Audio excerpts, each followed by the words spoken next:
So, my new novel, The Way Back Home.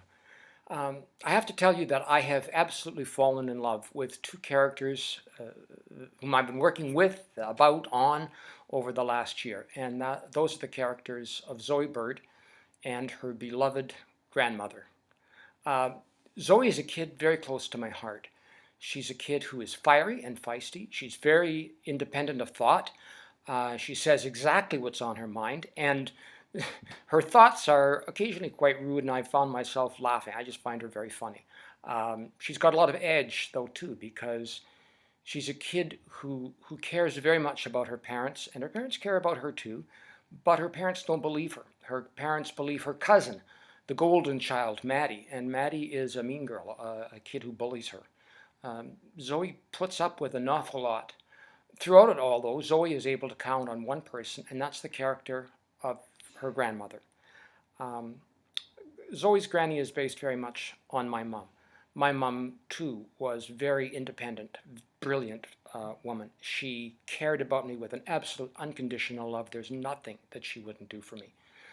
She was a single mom in the 1950s. That was a time when women never left their husbands. They were never there were no divorces in my family, and my mom just doted on me, and I would not be anywhere were it not for her. And so her fire and her spirit are what are at the core of Granny and of Granny's relationship with Zoe. That's like me and my mom. Like Granny, my mom succumbed to Alzheimer's disease, and watching her decline was extraordinarily painful, extraordinarily hard, as it is for Zoe.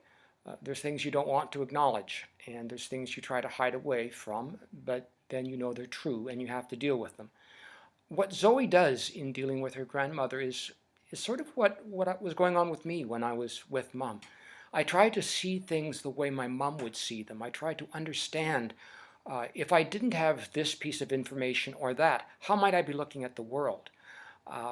And that's what makes Zoe and Granny's bond so tight, that they just had this unconditional bond.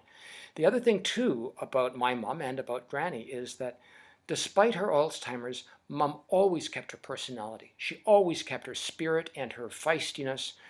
She was just crack whip smart, and she didn't have the ability to reason because she wasn't able to hold things in her mind, but the particular things that she knew at any given time made whatever she said make sense. And so it is with Granny. Granny looks to all the world like she's talking nonsense, but really, if you're like Zoe and you can get inside her head, there's just a wonderful spirit there and a wonderful sense of what's real and what's true and what's just.